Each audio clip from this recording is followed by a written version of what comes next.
Ladies and gentlemen,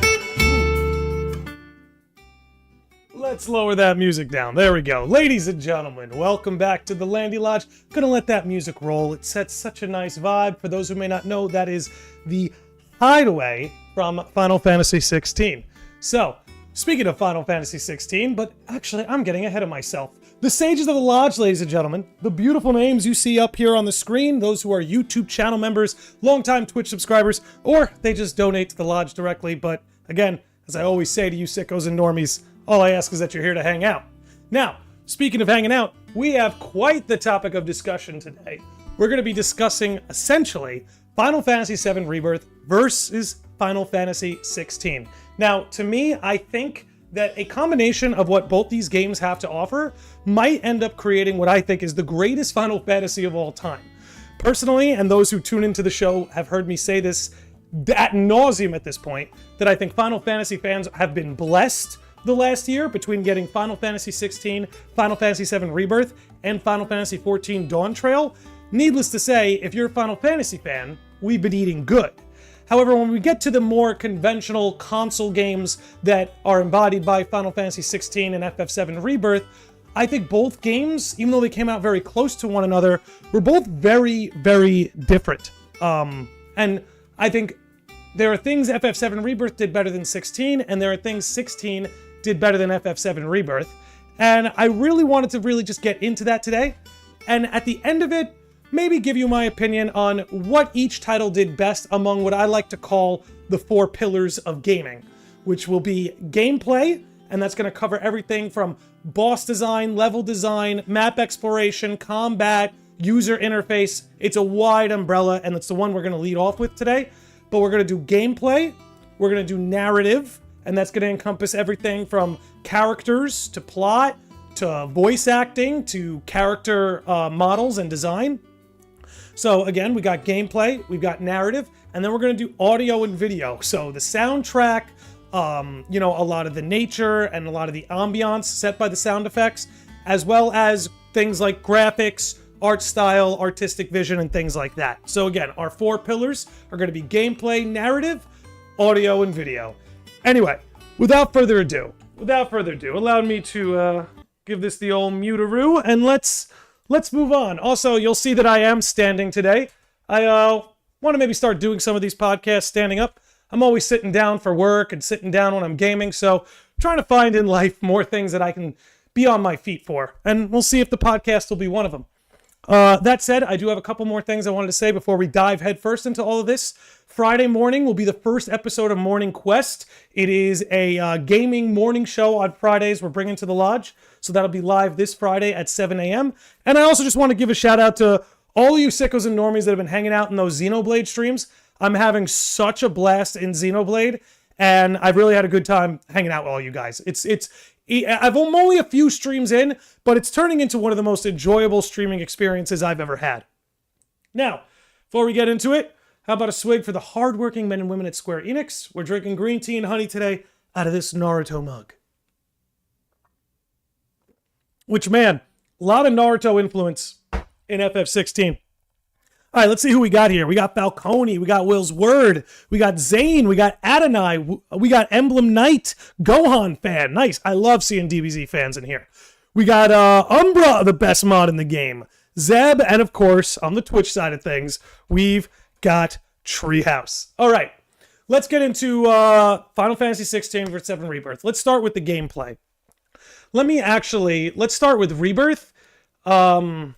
Yeah, let's pull Rebirth's gameplay up first. So, I mean, man, where to begin with this? Let's talk about the combat. We're going to lead off with the combat because I think that's Rebirth's strength. I think it was the strength of Final Fantasy VII Remake, and I think the same goes for Final Fantasy VII Rebirth. There are so many things this game does correct throughout those 4 pillars I mentioned, but the gameplay to me and the combat is the absolute highlight of Final Fantasy VII Rebirth. Just getting into the combat, speaking broadly, the reason why I find it to be such a strong point, particularly here. Hold on, let's get the chat on the screen. I just realized you guys are missing. There you are. Okay. But anyway, you know, if you've tuned into my review of Rebirth or have followed me for a while now, you've probably heard me say this, but I will say this. The thing that I find so enjoyable about this remake trilogy's combat is that at the press of a D-pad button, you're playing a different game, right? If you boot up with Cloud, you're playing a hack and slash. If you boot up with Tifa, you're playing a beat 'em up. If you play as Barrett, you're playing a shooter. If you play as Yuffie, you've got this new sort of hybrid of like long range, short range combat. You know, with Red, they added somebody who, kind of akin to Tifa, is very physical based, physical attacks, definitely has a little bit of a mage in him, very useful with his spells. But again, I think overall it's just the variety, right? And especially when you compare it to FF16, whose combat I think is tremendous, but the fact of the matter is, even though you could switch between summon abilities, you know, you're playing as Clive the whole time, and Clive feels like Clive no matter what summon he has equipped. Now, we'll get into 16 when we get there, but really what I think makes Rebirth such a highlight is that, you know, if there's even just a few of those characters you love playing as, the combat's just never going to get old. And then the combinations you're able to string together between all these different combat styles, right? These are like the kind of things you used to talk about as a kid. Like, yo, imagine if on one team you had a ninja and you had a lab rat dog and you had a mage, and imagine on another team you had a shooter and like a samurai and a monk. Like, just the combinations you're able to string together with all the different team, what would you say? I guess you would say lineups, right? That's the other thing. It's not a matter of just pressing the D-pad makes you feel like you're in a fresh game, a fresh experience. Mixing up your team and having different team combinations leads to the game feeling and playing very different. So to me, there's just such a variety of combat being offered in Final Fantasy VII Rebirth that leads to, days where I think I would spend like 3 hours just running around fighting every single thing I see. For those of you watching my Xenoblade streams, you know what that looks like. Where, oh, there's an enemy. I want to go fight him because I want to work on this combo, or I want to work on this this lineup and see what they have to offer, see what I do if I string synergy attacks with this character, and maybe kind of have this character aggro the enemy and keep the focus on them. Stuff like that just got my head spinning and moving. But ultimately, if I get into more of the fine mechanics, I think one of the things that I really loved about Rebirth was that it really fixed a lot of the problems Remake's combat had. Now, Remake's combat, I also thought was tremendous, but there were some issues. Like aerial combat really was sloppy, didn't feel good, and they make it very clear in Rebirth, very early on, that aerial combat is not an issue. And that's not just a consequence of having more long-range fighters like Yuffie and Barret and Aerith, but characters like Cloud and Tifa did get a few tweaks to make aerial combat more efficient and, frankly, more fun to play. So, Rebirth also deserves a lot of credit in their combat for correcting past mistakes. Because usually, in my opinion, when a studio stumbles upon a good combat system like Remake, they usually kind of stick to it and don't tweak it too much. But that's something else that I think Rebirth deserves a lot of credit for, is that this combat, though it's very similar to Remake, felt like an absolute expansion of it. I mean, first of all, the synergy attacks, which we did get a taste of that in Intergrade, but the way they really ramped it up in Rebirth, and seeing all the way the characters too, that's something else that has to be said, the way the characters' personalities would bleed through the combat was incredible. And I'll also compare that to 16, whose praises I will sing, whose combat's praises I will sing. But the fact of the matter is, those battles, even though there was a little bit of banter going on between the characters, it just felt a little bit more stiff, you know?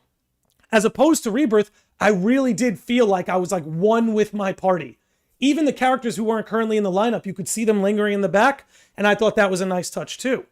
Additionally, what Rebirth did, which I would love to see more action RPGs with party systems lean into this, is that, you know, there were certain missions, like there's one mission, I believe it's Cloud, Barret, Red 13, and Kate Sith. And obviously you can only have 3 people per party, but they added this feature where the person that you left out that's sitting on the bench, they could come in and help you. Certain commands would come up where they can come in and help you. There was just little tweaks like that and little things where it felt like the combat just was bottomless and always has something to offer. Again, depending on your playstyle, depending on your lineup, depending on, you know, that's the other thing too, the amount of materia they added into this game. The amount of materia they added into this game, and this is something my buddy Lands and Masters talks about a lot, that there were a lot of materia in that game that had a lot of respect and a lot of winks and a nod to like the sicko gamers. What do I mean by that? You had materia that could switch your HP and your MP. Which, look, there's some sickos out there where there are some people, if they use that materia, they would get bodied. There are some people, if they use that materia, they body the enemy. And there's little things like that spread all around Rebirth that allow you to really kind of shape the game in the way you want. From the way they allow you to build out anyone's materia. I mean, at the end of the day, dude, anyone can be your white mage. I know that's typical RPG stuff, but if we're comparing it to FF16, these are the RPG elements in Rebirth's combat and its combat system that I think gives it the edge over 16. I know 16 really wanted to focus on being an action game, and there are a lot of strengths in 16 that give way to that approach. But at the end of the day, Rebirth really leaning into the more RPG elements allowed for, in my opinion, a better, more full combat system. Now, we'll move over to 16 when we get there. I want to get off the combat for a little bit. I'll circle back on it when we talk about boss design. Next, I want to talk about map exploration for Rebirth. Actually, hold the phone. Let's actually hop over to 16 in their combat. I think that's a better way of doing this. Okay. Okay. So, as far as 16 goes, like I mentioned, they took a very much more of an action game approach to their combat system.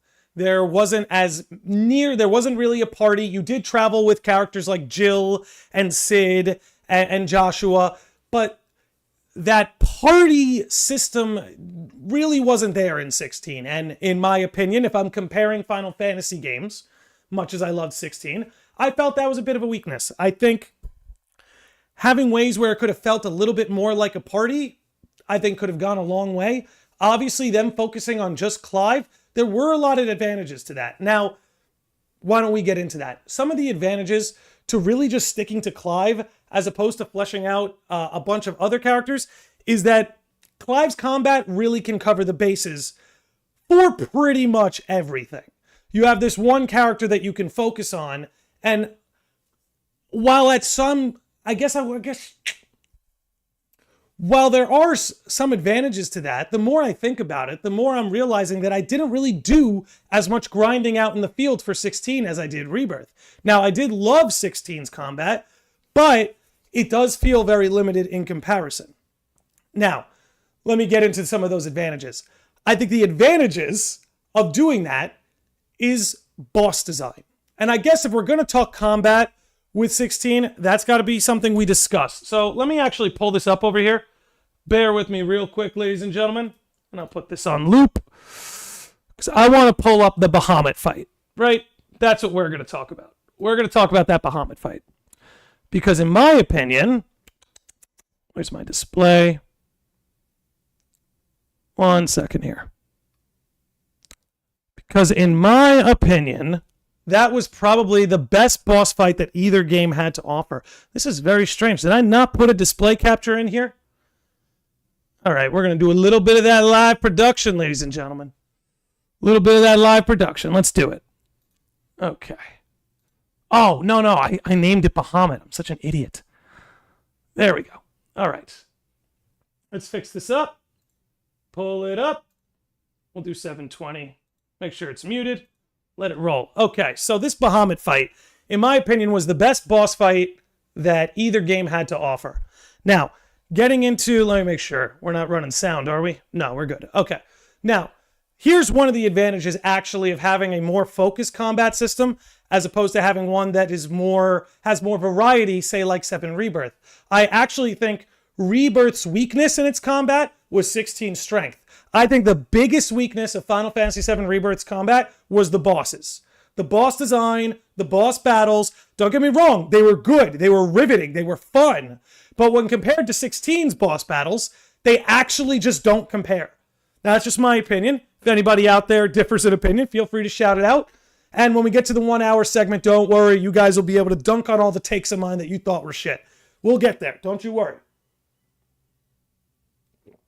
Oh, so nice. Anyway, 16's advantage with sticking to a more narrow-based gameplay was that these bosses could be designed in a way where they only had to focus on being an adversary to one moveset or one sort of potentiality of movesets, as opposed to the struggle, I'm sure, with designing a boss in Rebirth, is you have to design it in a way that it maintains its challenge regardless of what the team formation is. Now, there are definitely challenges with that, and unfortunately, I think it leads to a lot of these boss battles being watered down. A lot of these boss battles being, for lack of a better term, how do I put it? A boss battle configured for everybody is a boss battle configured for nobody. It's a weird way to put what I'm trying to say, but I guess what I'm trying to say is when 16 has the luxury of designing a boss battle based on one character's moveset, they're able to design it in a way that is, in my opinion, much more thrilling and riveting for the player. As opposed to Rebirth, where again, they have to keep the boss not too strong, not too weak, but also keep its moveset fluid enough that it's compatible with all these different combat systems that you could have and all these different team formations. That's why I actually think some of the best boss battles that game had to offer was actually when they limited who was in your party. If you notice in 7 Rebirth, the entire endgame boss ladder, they're picking and choosing who your playable characters are, and I actually think it's for that exact reason that those endgame boss battles are so much better than any of the boss battles that came before it. Right? When you're thinking about that Sephiroth fight with just Cloud and Aerith, or you're thinking about the fight at the Edge of Creation with Cloud and Zack, or one with the party that's left behind with Barrett and Tifa and Yuffie. I think that's why in the end game you saw them be more selective and handpick who your party would be for each boss. And again, taking that page out of 16's book, I think that's what made these boss battles in 16 so much better. I would go so far as to say the boss battles in Final Fantasy 16 are the greatest boss battles I've played in any game ever. Say that for what you will. I don't know what that says about me. I don't know how that changes your opinion of me. But I really do believe the boss battles in Final Fantasy 16 are the best I've played in any game for a variety of reasons. Immersion being one of them. Whereas, again, how do I put this? You know, I guess one of the things 16 really had going for it was obviously what we're seeing now is the icons. The fact that the combat, I guess, wasn't just limited to, say, that sort of action RPG swordsman kind of approach, that you basically had these kaiju battles. And again, that can't be mistaken. I mean, look, if there's someone in the audience who, because of these kaiju battles, that makes you prefer 16 to Rebirth, I totally get that. I guess the reason why, as much as I loved and enjoyed these kaiju battles, and the reason I believe they're the best boss battles I've ever had the pleasure of playing, with that said, I lost my train of thought, but that's okay. We'll pick it up. Anyway, 16's biggest strength with its combat was the boss battle. So while overall I'm going to give Rebirth the victory when it comes to combat overall, it cannot be understated how amazing the combat was in 16 for the boss battles. Now, one last point I'm actually going to make about combat and boss battles. Even though I'm going to give it into the Rebirth column, overall combat, there's one more thing about the combat I think 16 did so well. And that's going to be these boss battles immersing you and you knowing exactly where you are in the moment. And in a nutshell, what I mean by this is, I don't know if anybody out there shares this view or shares this experience, but on my first playthrough of Rebirth, in that final boss fight of Cloud and Aerith versus Sephiroth, I had zero clue if that was the final fight. I had a similar feeling the first time I played Spider-Man on the PS4, and Doc Ock is the final boss. What I guess Spider-Man and Rebirth have in common for me is when I was fighting that last boss, I didn't know it was the last boss. I could have guessed. I knew I was towards the end of the game, but I didn't feel as if I was in that climactic battle. I was unsure. Whereas in FF16, when I'm in that final boss fight against Ultima, I know there's no question I am in the finale. And I think, that doesn't necessarily play into the actual controls of the combat itself, but I think it does play a role in immersing you in the combat. So I just wanted to give that point into the Final Fantasy 16 column. Okay, now let's move into map exploration, which, again, just so we're clear, we're under the gameplay umbrella. We've got 1 point for Rebirth for overall combat, but we also have 1 point for 16 for its boss battles and boss design. So you can mark them 1-to-1 if you want. And a lot of this I'm going off the cuff, guys. I didn't really plan out what I wanted to say because I really just want to give you my raw, authentic opinion. So if I stumble a little here and there, just bear with me. Let's see. Oh, we got a super chat. We got a super chat from Josh Z who says, I have been playing Rebirth for 4 months straight, haven't stopped. That has not happened since I was a kid. Bosses in Rebirth are difficult on hard. And that's where I have to give Rebirth its due. I've not completed the game on hard. But I will say, just like Remake, I actually think playing on hard makes the combat better. So definitely something I would recommend. Now, let's see. Level design. Level design, map design, exploration. That's what we're going to get into. Rebirth for overall combat. 16 for its boss battles and boss design. Again, both games did both things very well. But now let's move on to exploration, where I'm going to be honest. Rebirth takes the cake. Takes the cake. And I got a very hot take about this, so just give me a minute. We're going to put 16 aside, just for a minute. We're going to put 16 aside. I'm sure there's someone out there that's going to unsubscribe to me for what I'm about to say. But Final Fantasy VII Rebirth is the best Zelda game I've played since Breath of the Wild. Catch my drift. I really, like, let me put it to you this way. The thrill of map exploration I wanted from Tears of the Kingdom, I got it from Final Fantasy VII Rebirth. That thrill I want from exploring a modern Zelda map, that as much as I really loved Tears of the Kingdom fell short for me. Rebirth gave it to me in a way I didn't even know I wanted. And let me say, I know for a lot of people, upon booting up Rebirth and seeing that map and all there is to do, they can be overwhelmed. But the good news is, you don't have to do all that exploration shit to move the plot forward. Now, with that said, just like I say, the mark of good combat, for me, the sign that I truly am falling in love with combat. Oh, let me get I still got the Bahamut fight rolling down here. Let me get that out. Let me put this chat back up. Anyway, just like I say, the mark of good combat for me is, am I purposefully diving into every fight I can because I can't wait to just fight again? If I'm doing that, to me, that tells me I found a combat system I think is phenomenal. Now, for exploration, I think the mark of creating a good system of map exploration is when you find yourself, you can't even help yourself from going to all those little things on the map. Now, that's something the original Breath of the Wild did for me tenfold. First time I played that game, I was lost in it. I couldn't help myself. There was this thing I had to go do, and that thing I had to go do. And now I'm running down the road, and there's this little heart-shaped pond. What's at the bottom of it? Just things like that kept popping up, and it made me really feel like I was exploring a whole new world. And again, immersion is a big deal for me. Immersion is, I guess that's what I'm trying to get at too, is are you immersing me into your map, or is your map just a glorified checklist that looks pretty in the Unreal Engine? There's a difference.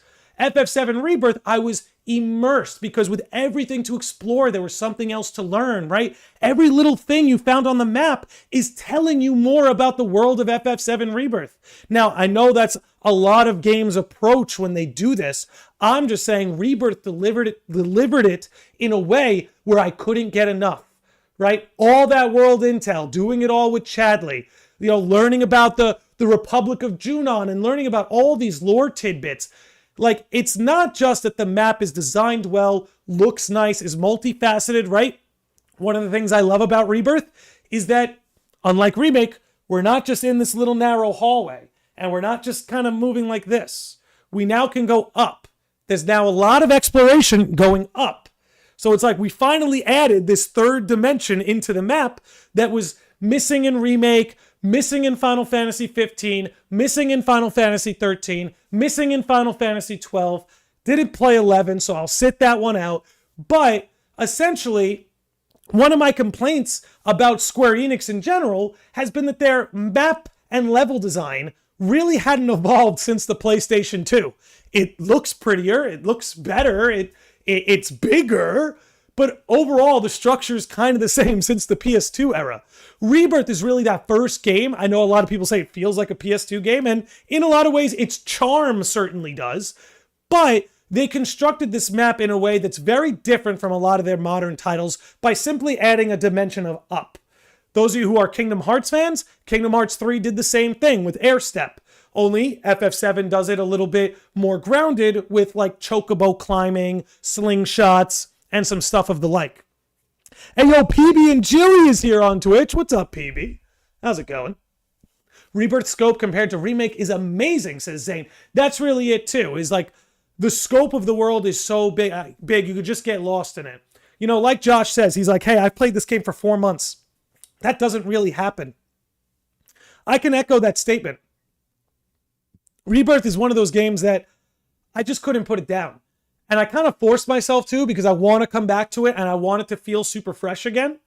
But I locked in like 140 hours in a matter of like weeks or maybe a month. But still, that's a big deal. That's a big deal.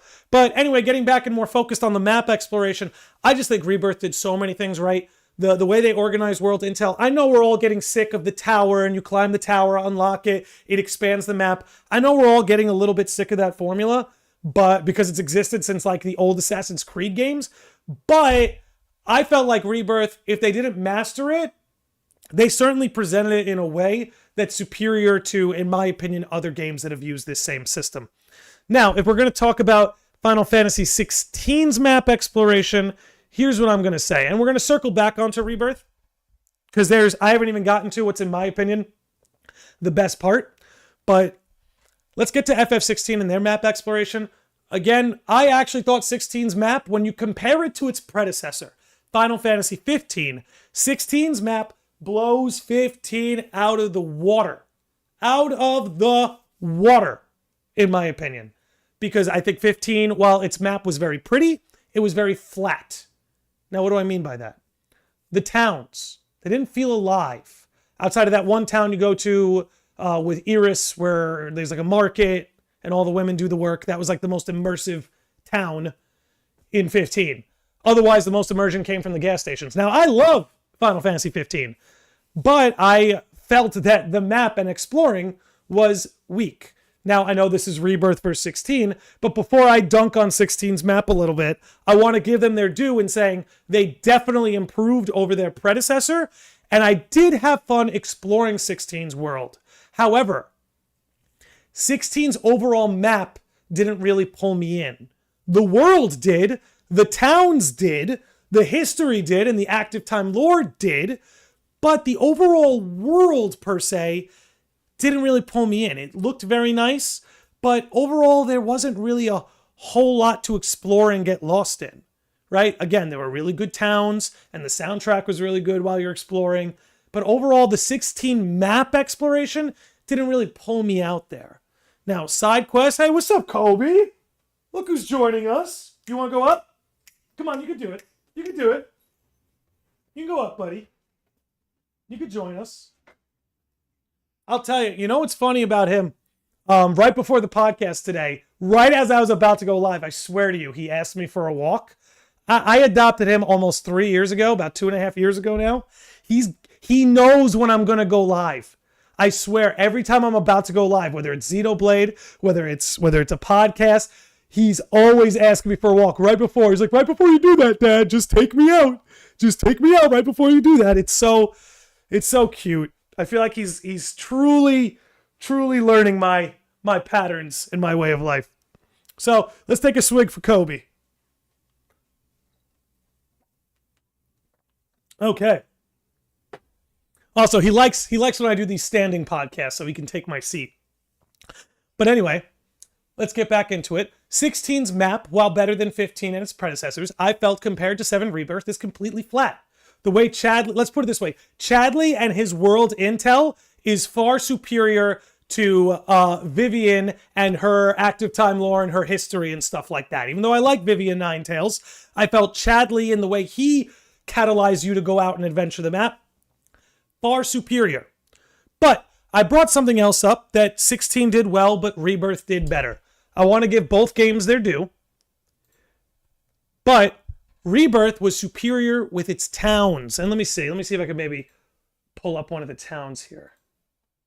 I don't know if this clip has it. Don't think so. I'll find a clip that does later in the episode. But anyway, Rebirth's towns were incredible and far superior. 16's towns were very good. I actually think the Hideaway is the best location in Final Fantasy 16. But overall, when it came to the map exploration, Rebirth's towns were the best I've seen in any Square Enix game. I will say it one more time to give Rebirth its due.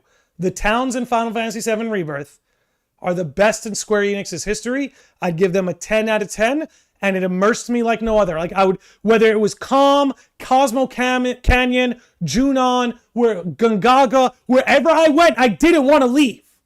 Wherever I went, I just didn't want to leave. I wanted to run around, talk to this person, talk to that person, learn this, learn that. The only place that really did that for me in 16 was Rosaria and the Hideaway. That's really it. That's really the only two places where I felt like I wanted to uncover every stone, go to every corner. But Rebirth, no matter what town I was in, I didn't want to. Gold Saucer too, you know what I mean? I just didn't want to leave.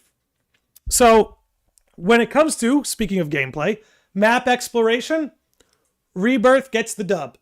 Rebirth gets the clear dub. I think the towns were the best part, even though the world intel and all that was great too. The towns were the best part. So we're going to give Rebirth pretty much the entire category. Hey, don't you? I know you hear a dog. Take it out. Take it out. Take it out. Kobe, come on. Get out. Get out. If you're barking, get out. Or you can stay. Or you can stay. But then you got to behave, buddy. Yes. Yes. So yeah, Rebirths wins the map exploration and wins gameplay overall. But next, it's time for us to move into a little thing called narrative, right, buddy? A little thing called narrative. But before we do that, we're going to take a quick little break. I'm going to get him a little bit settled, and then we will continue. So hang tight. Hang tight. Let me get the boy settled, and we'll be back with more of Rebirth verse 16. All worlds share one light, one fate. I take it you're talking about Kingdom Hearts. Yep. In ancient times, people believed that light was a gift from an unseen land. By the name of Kingdom Hearts. But Kingdom Hearts was safeguarded by its counterpart, the Keyblade. Warriors vied for that precious light, thus beginning the Keyblade War. Okay, and we're back. So that's the only disadvantage of me doing these standing up is it gets him excited. It does rile him up a little bit. But that's okay. Let's carry on now into narrative. Okay. So, if we're going to discuss narrative, don't mind him. He'll calm down in a minute. But narrative is a big umbrella to cast. Again, we're going to give FF7 Rebirth. Oh my goodness, he is going off. All right. Let me go settle him down, and then we'll come back. So, you can make a change. You have that power. What do you want for the world? You believe the world needs you. Sounds like you already know where you're headed. If you truly possess great power, the darkness can't control you. All of this was decided. You really think you can change the future? All of this was decided. The truth is... Okay. Doggy's all set. Wifey's at work today, so I got to babysit him and run this podcast, but that's okay because we love him. And I love you guys. And always, thank you for being patient with me whenever, he needs a little attention or, just needs me to take care of him for a bit. But anyway, let's talk about narrative. Now, narrative is another umbrella that is very wide, right? So underneath narrative, I'm going to have plot and I'm going to have characters. And with characters, we'll talk about things like voice acting and stuff like that too. But we'll save that mostly for audio. So I want to split narrative into plot and characters. Let's start with characters. And if we're going to talk characters, let's start with a little game called Rebirth. So I'm going to be real. When it comes to the characters, I'm going to give the point to Rebirth. But when it comes to the overall plot, I'm going to give the point to 16. I'll get into it. Let's start with characters. Now, when I say characters, that's a tough one for me because 16 is very close. I think the characters are a closer battle than the plot is, but I'll get into that in a minute. Rebirth has what is, in my opinion, an unbeatable cast. A straight up unbeatable cast. The cast of characters present in Rebirth are so lovable, endearing, cool, beautiful, all of it. They are unmatched. And I love that there's a wide variety of characters, right? You have Vincent and Sid, who are Vincent, Sid, Barrett, who are a little more grown up. Cloud, Tifa, Aerith, who are in their younger days. Yuffie, who's the kid. Red, who's he's the pet dog of the crew. It's such a found family in so many ways, and I love it ever so much. And again, if we're going to talk characters, there's more than just the main cast. I mean, Rebirth is littered with some of the most colorful characters I've ever seen in fiction. Whether it's the Walmart at 3, Chocobo Sam, Madam M, Andrea Rodea, or you got Roche, or you got Johnny, or you got you got all the Shinra villains. You got Scarlet and Hojo and Rufus and Sung, and then you got Cisne. The world of Final Fantasy VII Rebirth is decorated with some of the most colorful, in-depth characters I think I've ever experienced. Now, a lot of that has to do with the fact these characters have been around a long time. A lot of them have appeared in multiple games. Dear Lord, I didn't even mention Zack earlier, but you got Zack too, and then you got Biggs and Jesse and Wedge. I could keep going. It literally doesn't end. It literally doesn't end. I haven't brought up Chadley. It literally doesn't end. Keep going. My, who was hilarious, by the way. Anyway, I think the fact I'm losing my mind just listing characters kind of proves my point here. Rebirth's world is so beautifully decorated, and all these characters breathe so much life into it because there's so much variety amongst them. Now, the character arcs are pretty close. I gotta be honest. The strongest... It's tough, right? I go back and forth on this, but I think the strongest individual character in both games is Clive. And I think it's because they got to really, really focus on Clive. It's his game, right? Whereas Cloud's a co-lead with Aerith, and he'll be a co-lead with Tifa in the final game. But, you know, FF7's a little bit more of a co-lead kind of operation, where 16 is more narrowly focused.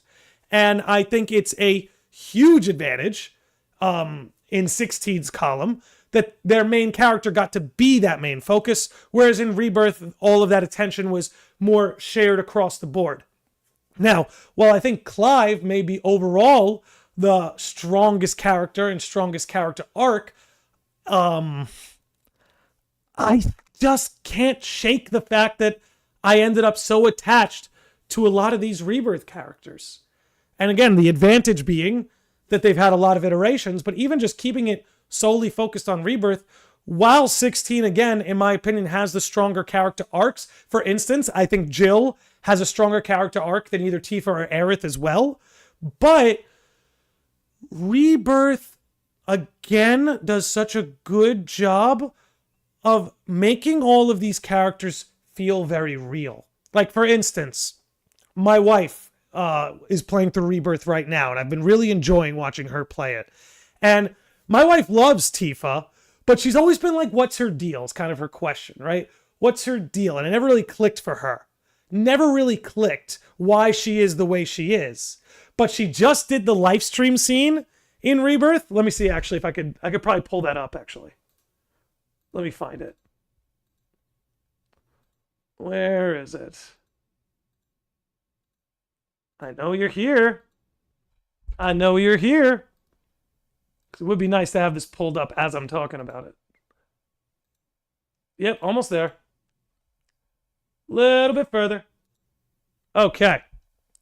So this live stream sequence, where her backstory is fleshed out, which was so beautifully done. Like, my wife had her jaw on the floor after this sequence because she's like, I get it now. Oh my God, because you find out what happened to her mother and that she grew up without a mother. And because she was always saying, she's like, I like that Tifa's a tomboy, but I don't understand why. But then this so beautifully illustrates that not only did Tifa lose her mother at a young age, but she grew up in a town surrounded by a bunch of boys.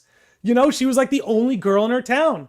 So it's like, of course she came out this way. Of course she like took such an interest in martial arts, and Zangan took her under his wing. Like, she was just suddenly in this live stream sequence where Tifa's backstory is being fleshed out. Like, my wife's almost having like a Cloud Strife headache because it's all finally connecting. And there's moments like that Rebirth does such a good job of achieving. Again, while I think Jill has the stronger character arc compared to Tifa, Tifa has better character moments, and I think overall is just a more relatable character. That's something that I think Rebirth did so good, is all these characters are now so relatable. Now, that's not to say they weren't relatable in the original FF7. They most certainly were. But in the original FF7, due to so many like technological limitations, if you notice, all the characters, they express themselves very cartoony and very bombastically because they have to really exaggerate who the characters are so that it could translate through the screen to the player. We've now reached a point where they don't have to do that, and these characters can be a little bit more on their heels and be fleshed out slowly, be fleshed out with more depth and with more time. Again, like this scene with Tifa, like, again, I've made think I've made my point on that. Let me swig this. So I'm going to put the column in favor of Rebirth, simply because Rebirth just has more to go around. FF16 has the better main dish, but Rebirth has the better spread, if that makes sense. If that makes sense. Yeah, let's cycle off. Right, because these two both, in my opinion, between both games, between 16 and 7 Rebirth, Clive and Jill have the strongest character arcs. Oh god, oh, the sound is on! Clive. The sound is on! I fixed it. I'll repeat myself. So, here's what I'll say. Clive, as I mentioned, has the strongest character arc among both games. In my opinion, Jill has the best heroine's arc. I think Cloud and Barrett's arcs are superior in Rebirth. But Jill, in my opinion, her character arc has both Tifa and Aerith B. And Yuffie, but Yuffie didn't really get a character arc yet. They're saving her for part 3. I got it, Umbra. But I appreciate it. Best mod in the game. Best mod in the game, ladies and gentlemen. But, getting back into it, while I think Clive and Jill had the strongest character arcs, and again, here's what I mean, guys. To me, and this is my opinion, I mean, this whole fucking episode is my opinion, but the way my measure for like a good character arc, and this is just my opinion, obviously, people have different preferences. I like a transformative arc. I like where I meet a character in their one way, and then when I get to the end of the story, they've completely transformed into like their better self or their best self, or it could go negative. It can go in the opposite direction, right? Like Cloud transformed in Rebirth, but he transformed for the worse, right? And that was cool to watch, you know? It keeps you on the edge of your seat for the next game. Clive and Jill, like for instance, and this is why I love and adore Jill Warwick so much. The prologue is really just backstory, right? With them as kids and stuff. That's not technically their hero's journey and their narrative starting yet. That's really just backstory, and the backstory was used as a vehicle for the prologue. When we meet Jill for the first time in the narrative, she's a slave, right? She's been captured by this nation. They're holding her against her will. They're using her as this war weapon. To her, being an icon meant slavery. That's what it meant, because Shiva, her being Shiva's dominant, Shiva only ever really led to pain and suffering for Jill. It's what got her captured in the first place. It's what led to family turmoil, and it's what led to her essentially being a slave at the start of Final Fantasy XVI. But when you get to the end of 16, she releases and is no longer burdened from Shiva. Clive's going to bear that burden for her. It's his fate. But Jill is now free of what she deemed a curse. And how do we find her? Again, beginning the game, she's in rags, she's downtrodden, slouching, she's defeated. But by the end of the game, she's drawing her sword to the guy who abused her and enslaved her, and goes, "It is you who will bow to me!" And it's like, that's the stuff that gives me chills, man. That she just went from a downtrodden, defeated character to drawing her sword to her oppressor and going, "It is now you who will need." And like, that's the stuff that gets me, dude. That transformation. Take it from Clive too. And again, Jill's forthright and she's brave and all that, but take it from Clive, right? At one point in the story, Clive is bound in chains like an animal. He just found out that Ifrit is within him, and now he's responsible for his brother's death, and he's yelling at Sid to kill him. Right? He wants to unalive it. He wants to die. And then you watch Clive transform into a man who says, "I want to make a world where men and women can live on their own terms." Live. That's what Clive's whole arc becomes about, is live, and the will to live. Where at his lowest in 16, he was bound up, tied up, given up, pathetic, like a wild beast asking to be put down. But then you get to the end, and he's completely transformed. So that's why, to me, when I look at Clive and Jill, I go, those are the superior character arcs. Now, given they have the advantage that their whole story is contained in this one game, whereas Final Fantasy VII is fleshing it out throughout a trilogy. However, that's not, in terms of comparison, That's not 16's problem. This is FF16 versus FF7 Rebirth, not 16 versus the FF7 trilogy. After the third game comes out, maybe we can do that episode, but not today. Yo, Chester's been a member for 9 months. Thank you, dude. Thank you. Zane says, agree. I love seeing a character transform if it's done well and doesn't feel forced. Correct. Correct. Just because a character transformed doesn't mean it hits. Doesn't mean, they nailed it. But making me believe that transformation, now that's a whole other story. Anyway, overall, let me wrap up this point of characters. As much as I've sang Clive and Jill's praises, ooh, I put on the wrong one. We've watched that one a million times. As much as I've sung Clive and Jill's praises, the truth is, like I said, 16 may have the better main course, but Rebirth has the better spread. The appetizers are better, the drinks are better, the dessert's better, the service is better. You catch my drift. You catch my drift. So overall, I'm going to give that point in the Rebirth column. I think they have the better characters. I think the characters are handled better. However, again, I just want to re-acknowledge that I felt FF16 has the stronger character arcs. But as I stated before when I was listing all the characters, Rebirth's cast of characters is just way too wide in variety, way too fun, and the amount of depth a lot of these characters bring to the table too, particularly the main cast, phenomenal. Absolutely phenomenal. Also, Rebirth has the better villain. I liked Ultima, I liked Barnabas, they were good. But Sephiroth, Genova, Hojo, way better. Rufus, Scarlet, Heidegger, tough to beat, man. But now I want to talk about the next thing. I want to talk about the next big point, which is going to be the plot. And let's take a swig, and then let's recap where we are in all these columns. God, we're almost an hour deep. Holy hell. Alrighty. Rebirth got a point for combat. 16 got a point for its boss battles and its boss design.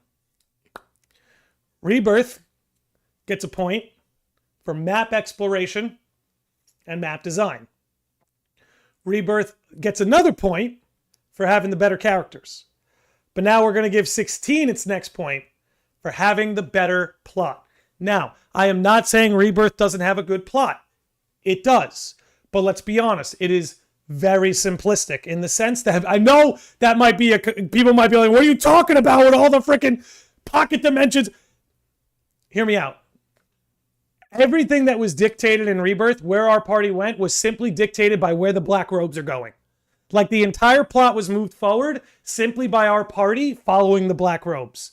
That's about as simple as it gets in terms of what moves the plot. And I'm not saying this is a bad thing, by the way. I think in a game like Rebirth, where you're going to have life stream and pocket dimensions and shifting white materia between those dimensions, if you're going to have all that going on, then yeah, you probably should keep the baseline plot pretty simple so people don't have a problem following that. Again, why did we go to Gongaga? Follow the black robes. Why did we go to Gold Saucer? Follow the black robes. It's pretty much the answer for why our party's going anywhere or doing what it is they do. Again, I'm not saying there's anything wrong with that. I actually think it was the right move. But you can't deny that by nature it's pretty simplistic. As opposed to, say, Final Fantasy XVI, where the places we went to and the towns and nations and all these things we had to explore were a consequence of a wide variety of things, which personally, again, my opinion, is preferable because I think that allows for more intricate motivations, right? I think it allows for characters to live and breathe a little bit more because now we're going to this place for reasons that, you know, at the time may not seem relevant to the plot, but end up blossoming into something relevant to the plot. And here, hold on one second. And ultimately, I think it just leads to things being a little bit more dense. Because again, the reasons why our characters are moving around in 16 is very different from how they're moving around in Rebirth. Essentially, Clive is being led on a trail of breadcrumbs to obtain every icon so that he can become the ultimate vessel. And underneath all of that are like political battles between nations. And then you have Kupka, who's got like a personal grudge with Clive. And he's like, it is stuff like that that move the plot along that I just find more intriguing and more engaging. I also want to say that I felt the FF16 plot was superior in the sense that it allowed its emotional moments to breathe. And that's very important. Now, I've brought this up several times. I'll bring it up again because it was a profound experience for me when I played Rebirth. We'll switch it over for just a second here. But as far as Rebirth went, by the way, I absolutely love this scene. Absolutely love this scene. But as far as Rebirth went, one sec. I got a little something in my throat. I don't know what it is. By the way, I'm really curious what she whispers to Tifa there.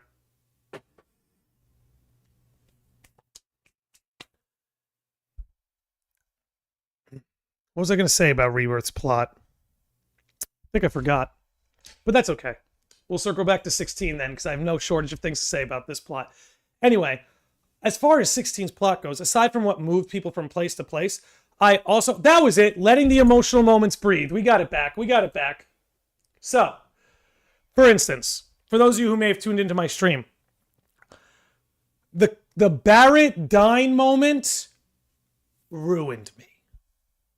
I was a mess. I was in tears. You guys have, those of you who've been following this channel for years, I don't really cry on stream. It's not really what I do. But the Barrett frickin' Dine scene had me leaking out of like 5 different holes on my face. 1, 2, 3, 4, 5. Yeah. Leaking. And then, bam, they throw you into a boss battle. Like, pretty quick. Pretty quick at that emotional climax. And then, bam, you're right into the battle. Now, don't get me wrong. 16 has its pacing issues here and there, absolutely. Don't get me wrong. Honestly, almost all video games have pacing issues. There's still, the art of pacing a narrative in a video game has not been mastered yet. Make no mistake. There are some games that perhaps were masterful at it, but it's not a mastered art form. Far from it. Now, do you think they expected people to pause the game? I don't know, but I had to. I legit had to pause the game and kind of take a break because I was like, I'm not fighting Palmer smacking his ass while I got frickin' like, again, my face is leaking. It's not happening, Square. It's not happening. I need to breathe. So I think overall, 16 actually did a better job with allowing those big, impactful, emotional moments to breathe. For instance, when Sid dies in 16, Sid's death in Final Fantasy 16 is probably, in my opinion, the best death. The best death in both games. The way Sid died, the way they played that moment, the way the music came in, they allowed that moment to breathe, they let him pass, you had your moment to grieve, and then they don't throw you into a boss battle, but they throw you into one of the wildest cutscenes to follow it, right? So they allow that moment to breathe and sit. And the next thing you know, Joshua makes his entrance and he's going, "You will leave my brother alone." So it's like with the death of one character came the revival of another. You know what I mean? And that's what I mean where I'm like, this plot was so cleverly paced and like organized that again, as Sid moved himself off stage, Joshua moves himself on stage. It again, our exits and entrances, things like that were just handled so very well in my opinion.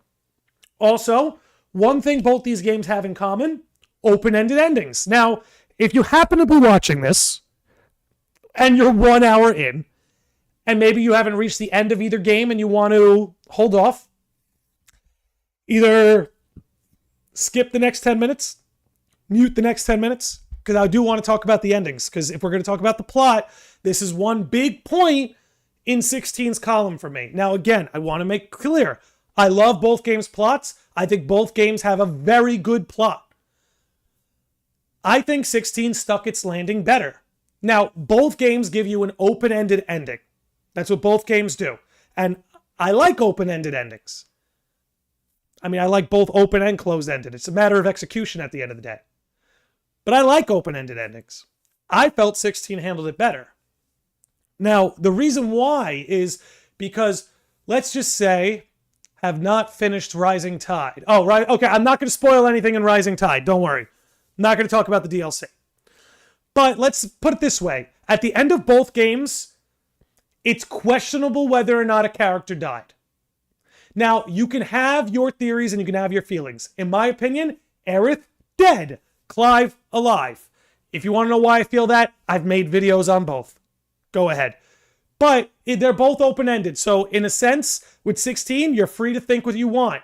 Maybe he made it, maybe he didn't. I have my reasons for believing so. I think the side quests give it away at the very end. With Aerith, at least until that third game comes out, if you think she survived, nobody can really tell you you're wrong. If you think she died, no one can really tell you you're wrong. However, I fell with the climax of Rebirth and Aerith. I was doing more thinking than feeling. Right? I was doing more thinking than feeling. And it's hard to do both at the same time. Right? I say it all the time. It's hard to think and feel at the same time. At least intensely. Obviously, you can think and feel at once. But it's hard to think intensely and feel intensely at once. That's a lot to hold on to. That's why, guys, if you can't get it up, it's because you're thinking too much. Okay? Quit thinking, start feeling. Anyway. With FF7 Rebirth, I really was just left like trying to cycle things in my brain and figure everything out. And I get that was the point, but it leaves me at the end of Rebirth, which was this incredible, magnificent journey that was mind-blowing. And it really came through. It fulfilled all my expectations. But at the end of Rebirth, I'm kind of left there like a little bit of a head tilt.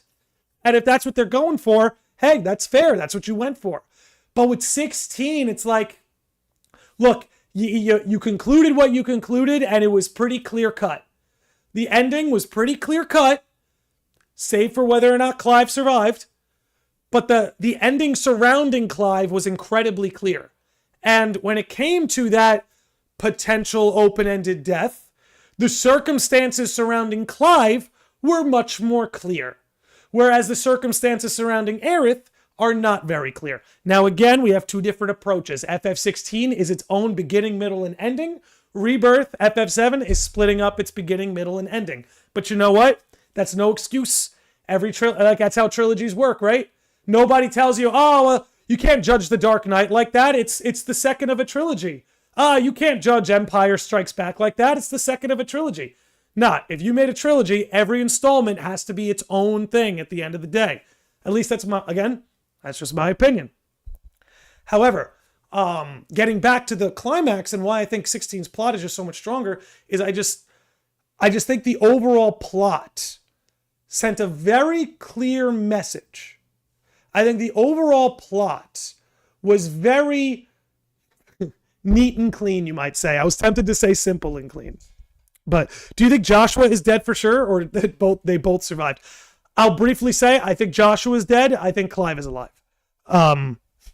Another conversation for another day, because that gets us into theory territory, because it's an open-ended ending, and I like that.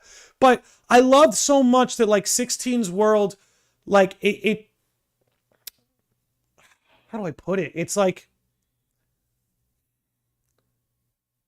I'm trying to find the right words. But 16's plot, overall, to me just leaves very little to be desired. Like, I walk away from 16, and don't get me wrong, I could spend an eternity in the world of 16. But again, it leaves very little to be desired in the sense that, like, you knew who your villain was for a while there. You knew what they were after. You knew where they came from. You knew the circumstances. And the themes were so powerful and direct. That's the other thing. I think FF16 with its plot highlights its themes better than Rebirth. Now, Rebirth is a very thematic game and story, and it does rest on its themes and express its themes very well. I just think 16 is so complete about it. Again, this idea of self-preservation, this idea of freedom and slavery, that's really the thing, man. Just that dichotomy is such a big part of 16, is like, freedom and slavery, and the way you see that manifest in all the characters, in the plot, in the villain, in the world, in the epilogue, it's all there. And, you know, it's like, again, like the villains too, all the icons, you know, you see, it's so masterfully done.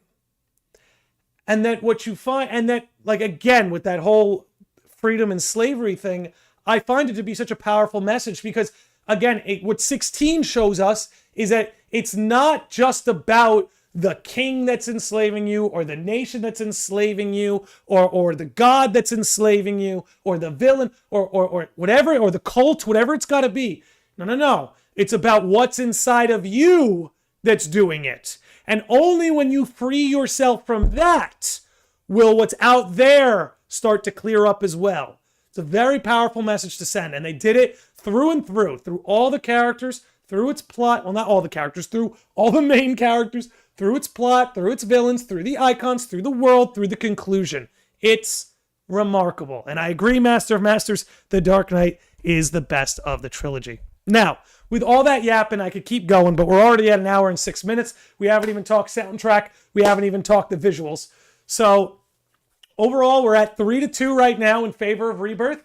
Now that we're on narrative, I gave Rebirth the point for characters. I gave 16 the point for plot. However, both games, in my opinion, have great characters and great plot.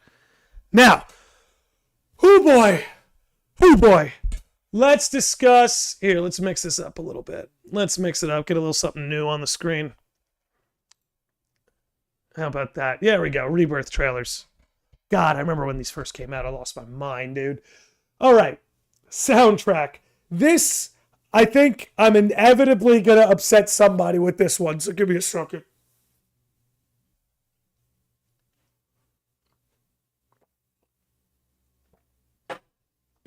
All right, so this is a Square Enix game, which means the soundtrack is S tier, no questions asked. Both soundtracks are S tier. My favorite track? It might be The Hideaway. There's something about it that it still hasn't gotten old for me. I listen to it when I'm at work. I listen to it when I'm writing. I listen to it when I'm drinking tea. Something about The Hideaway. It just still sticks with me. But I just want to make clear again, both soundtracks are S tier. Are incredible. I love them both. I think Rebirth overall has the better soundtrack. But I'm going to give the point to 16, and here's why. Every song in 16 was written from the ground up. Rebirth had the advantage of building off of one of the greatest video game soundtracks of all time. So, I prefer the Rebirth soundtrack. I do like it overall better than the 16 soundtrack.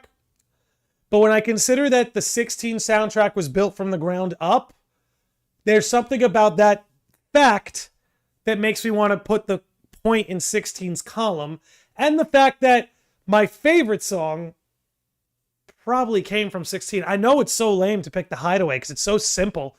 And it's like, the loop is maybe like 1.5 minutes, but it's like, I don't know, man. It hits. But it's hard to beat Aerith's theme. It's hard to beat Tifa's theme. You know, it's hard to beat, even No Promises to Keep was pretty damn good. It's hard to beat that, those overall, I mean, the Gungaga overall theme I happen to really love. Again, it's tough. I think both soundtracks are absolutely incredible. And again, I prefer Rebirths, but I'm going to give the point to 16 simply because, all of it's brand new. It's novel. And it's brilliant. Soken cooked. He always does. Best soundtrack of the best Final Fantasy soundtrack of all time. He worked on it. Final Fantasy 14. Anyway, both S tier, both incredible. But I wish I could go more onto the soundtracks, but I can't like play the music because if I do, the stream will get knocked down. But all are incredible. But I'm going to give the point to 16 simply because it's all ground up. It's all brand new. So, environments. Environment. You know what? I thought I was going to be able to wrap up audio quickly, but I forgot. I'm looking at my notes over on my screen over here. We got to talk voice acting and we got to talk environments. Oh boy. Maybe it's not going to go in the 16 column. Rebirth can still pull it out. Hold on. Rebirth can still pull it out. Okay. I'm going to give 16 the soundtrack, though they're this close. And that's the thing I liked about 16 soundtrack better, though, is there are times where Rebirth's soundtrack sounds a little overproduced, a little overdone. I don't have that complaint for 16. Let's talk voice acting. Voice acting, which is another one, tremendous on all parts. Tremendous on all parts. I think one of the things 16 has the advantage on is 16's English dub is the primary dub.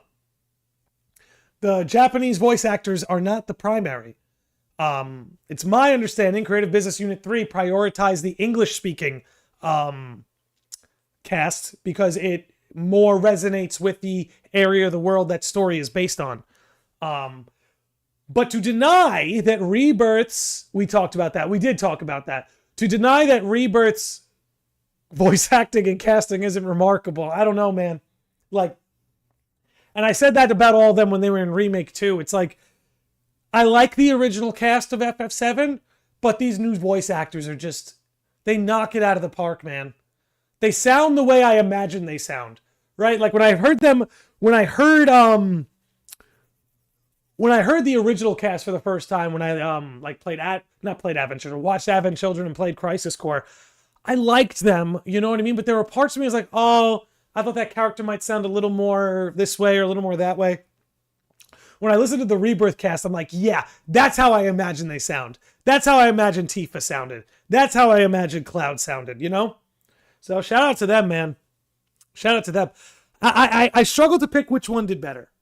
I struggle to pick which one did better, but I'm going to give them both S tier for that. The environments, Rebirth wins that column. Rebirth's environmental sounds and ambiance I thought was superior. I'm going to give audio to 16. I'm going to give it to 16. I think 16's soundtrack is a little bit better by this much. I think 16's voice acting and voice direction is a little bit better by this much. But Rebirth does have the better environmental sounds and things to immerse you in the environment. You know, little jingles that are made when a new mission is accepted and pops up, stuff like that. So I'm gonna give it to 16. Even though I love the Rebirth voice cast, I really, really, really do. And Rebirth had better lip syncing. I'll say that too. And it's not really audio, it's more video, but visual. But I'm going to give that point in 16's column, but it's not by much. It's not by much. The voice acting is neck and neck for me. I'm just going to give 16 a little bit of an edge. A little bit.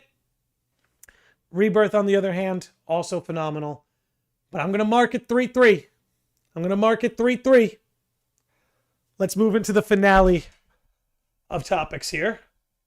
Let's talk a little bit about visuals, graphics, interface, the things that grace our eyes. Now, all right, let's start with this. All these characters are gorgeous. They're beautiful. Character designs, character art, the character models. Man, I never thought, excuse me. Man, I never thought video games would look this good. Can we give them both a point? No. No. No. We can't. We can't. But I'll give you this, Lance. I'll give you this. If we get to the ending and we're tied, I will give Rebirth. I'll give Rebirth the edge simply because of the neck and neck nature of that audio. Wait, why are you standing? I'm just looking for more areas in life where I could stand up. I sit all day for work. I sit all day when I sit not all day. I sit all day for work. I sit when I'm gaming. You know, I sit when I'm driving. Just looking for more areas I could stand up. Engage my core. You know what I'm saying? Oh, overall audio? Yeah, I lean 16. Yeah, that's what I'm saying. That's what I'm saying. Overall, the audio, I lean 16 by like, here we go. By like the slightest bit. By the slightest bit. So if we get to the end and we're tied, I will give Rebirth the edge. But I got a feeling I know where this column's going. So the visuals, man. The visuals are interesting to me because they're both amazing. That's kind of what we're reaching at the end here with the audio and the video. Both knocked it out of the park. Again, I talked about the character designs and the character models. Those are beautiful. And the landscapes too. They all did it better. But off the bat, if we're talking about simply visual aesthetics when it comes to characters and landscapes, I'm gonna put it... I do have a standing guest cheesecake. I will have you know. But there's something about sitting when I work. The work I do, I don't know why. When I'm sitting, I'm just more locked in. But I do stand a little bit for work here and there. But I'm going to give the point to Rebirth. And let's maybe switch over to Rebirth here. I think Rebirth was probably the most stunning looking game Square Enix has ever released. And to be fair, one of the things, big point in the column, Rebirth's lip syncing. Really good. 16's is good too, but like Rebirth's is... Anyway, I'm going to give this point to Rebirth overall for the visual aesthetics of characters and environments. Going to give the point to Rebirth. But now let's talk about the interfaces, because this is a close matchup. I really like Rebirth's interface and 16's. I'm going to give them a tie. And I'll tell you why. One has Tifa and one doesn't. Yeah, there you go, right? Exactly. Rebirth wins on visuals. One has Tifa, the other doesn't. Adonai, you put it so much better than I ever could have. But I guess to wrap up visual, I'm going to give... Here's the thing. I'm tempted to give it to Rebirth because Rebirth is so clean. Like, it's so clean. There's like a fantasy book element to 16's interface, which is cool, but it does make it feel like a little bit slow, a little bit old-timey, which is okay. But the interfaces of Rebirth is just so slick, so easy to maneuver. I'm giving Rebirth the edge on interface, but the reason why I'm going to give them a tie on interface is simply because 16 has the active time lore, which can't be ignored. That is such a good idea, it should be industry standard. So while I like Rebirth's interface more, there's a part of 16's interface that I think changes the game. Not the game 16, the game as in RPGs. So overall, I give Rebirth the point on landscapes and characters, but when it comes to the interface, I have to give them a tie. Even though I prefer Rebirth's interface, 16's active time lore, as part of it, the least I could do is give them the tie. So overall, that gives Rebirth 5 points and 16 4 points. So Rebirth, we get to the ending here unless a new topic comes up, and I want to engage with the chat a little bit before we wrap up today. But it would appear to me that Rebirth is going to come out on top, which I do prefer Rebirth to 16 overall as a game, as an experience. Lance, you and I were talking today. I think you put this very well. 16 is the better plot, but Rebirth is the better journey. And I think it's a really good way to put it. Overall, 16's story is a beautiful story, and it's told very well. But Rebirth feels like the better journey, and that is a sentiment I absolutely agree with, Lance, and you put it so good. Active time lore, game-changing. That's why I have to give them a tie.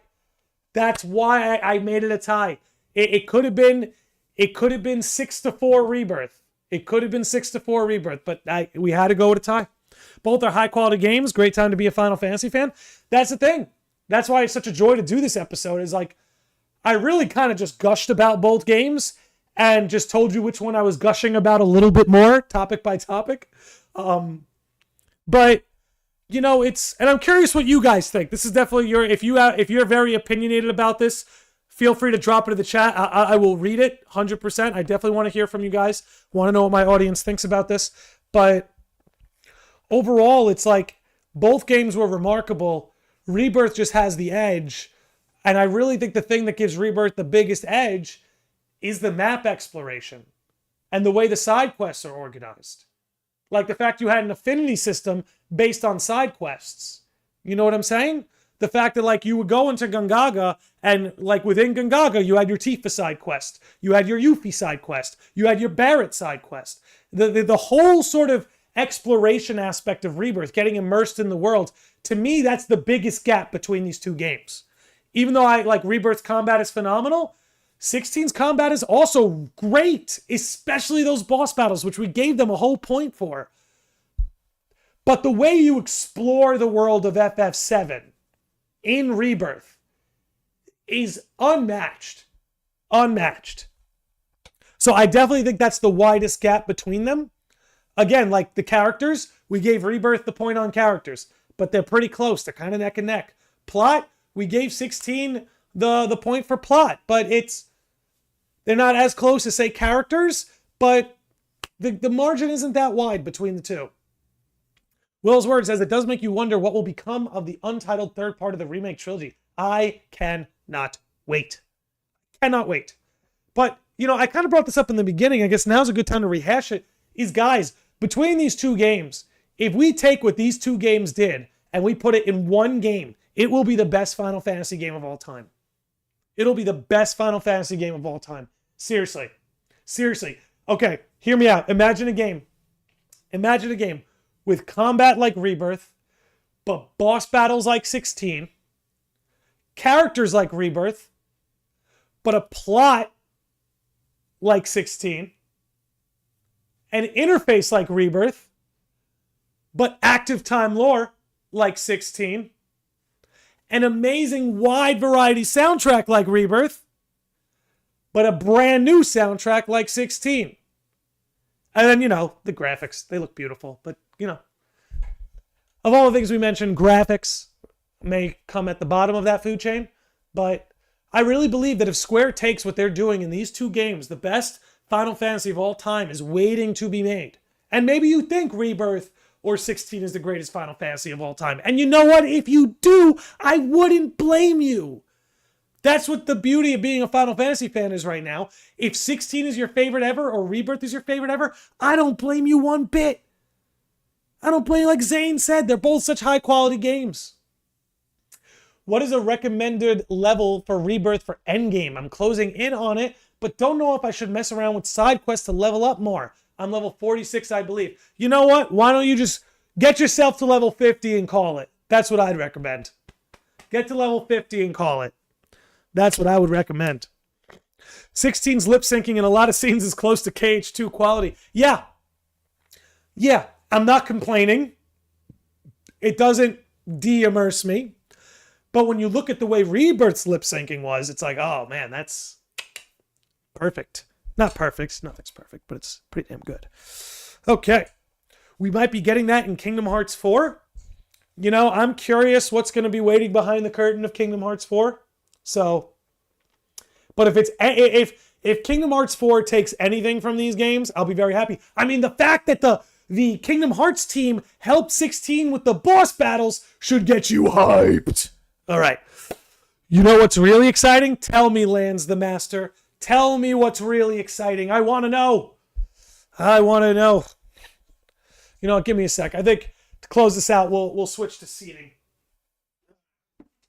Let's get this back in here. Okay. Ugh. Switch this up.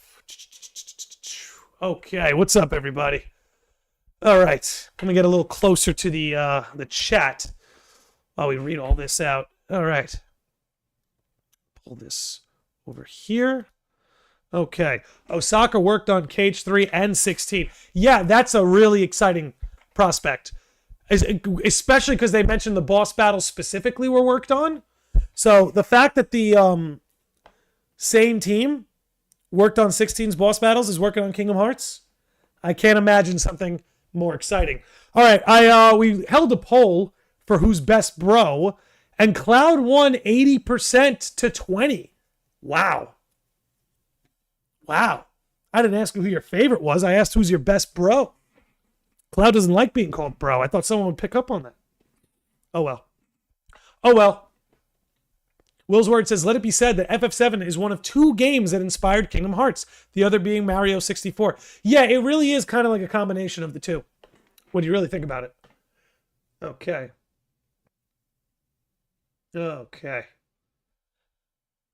My biggest issue is at the moment the FF7 remake project is not concluded, can't give a final opinion. Yeah, that's why I'm really trying to keep it strictly compared to Rebirth. Right? I'm not really factoring remake into this decision. I'm doing my best to really keep it linked to Rebirth because I actually agree with you.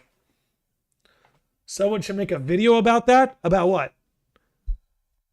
About the Kingdom Hearts team working on the boss battles?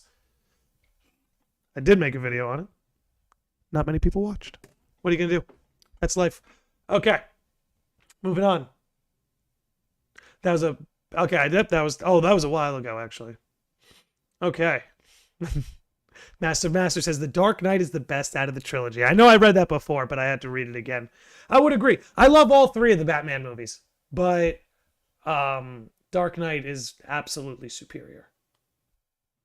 Absolutely. Don't take it the wrong way. All right. Okay. How are we doing on time? We're almost at an hour and a half, which is pretty cool. But with that said, oh boy, microphone fell, but I caught it. So I got those reflexes, boy. I got those reflexes. Give me a second here.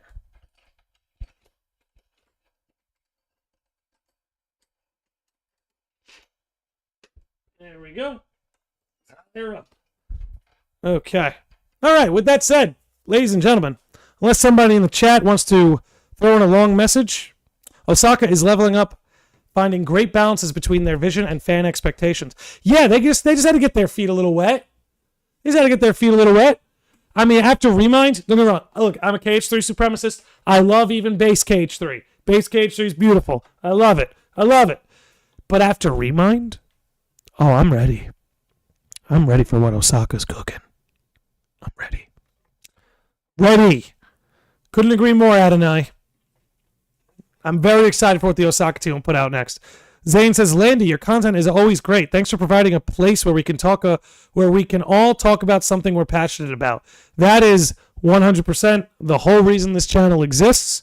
Sometimes I feel like the gaming sphere gets a little bit clogged talking about things that aren't games, if that makes sense. And I just wanted to make a channel that's focused on the love for these games, the love for these stories, and to dive deep in on what these devs and writers are making for us, Like, I don't know, man. Because here's the thing, I talk about this a lot. I have a lot of friends who are gamers, but there's so much to play out there, is we don't often always have a lot of overlap. So one thing this channel has been great for me is it's helped me find a lot of people who do have that overlap with me, like you, Zane. And again, look, this channel wouldn't be anything without those of you who show up, whether you watch it back, whether you're here live, in the chat, whatever it is. Look, the channel, I do it for me, but I also do it for y'all. Now, with that said, I think it's high time we wrap up here today. This was a beautiful stream. I had a great time. I love both these games. I'm glad I got to get a good 90 minutes expressing my love for it, because as a Final Fantasy fan, things haven't been this good in a long time, honestly. And this is why I'm doing these episodes and why I want to keep talking about it, because I'm almost floored that Final Fantasy fans aren't acting like we just got into like the greatest buffet ever, the greatest Final Fantasy buffet of all time. Not of all time. It's tough to beat that run of 6, 7, 8, 9, 10. I'll even throw in 5. I never played 5, but I know a lot of people who swear by it. But that run of 5, 6, 7, 8, 9, 10, that's a run, dude. That's a run. But Remake 16, Rebirth... But let me take that back. Shadowbringers, Endwalker, Remake 16, Rebirth, Dawn Trail, that's another whole run. I don't know, man. I believe this is the silver age of Final Fantasy. I think both these games should be celebrated for a long, long, long, long time. And I hope that Final Fantasy 17 isn't too far behind FF7 Part 3. But with that said, we are going to wrap up here today, ladies and gentlemen. Thank you so much to everybody for hanging out. Thank you to... let me check here. Thank you to Josh Z for his $5 super chat. Throw a like on that. And Master of Masters for being a member for 9 months. Again, thank you very much, everybody. It was a great stream. Thanks for hanging out. We're on the way out. Final Fantasy's in its silver age. Love it while it lasts. We're all out of here. Thanks for hanging out, everybody. Peace out. We'll see you next time. Might be a late night Xenoblade stream. Might do Xenoblade tomorrow. I'm kind of in love with that game, so I want to get back to it as soon as possible. But anyway, enough of my yapping.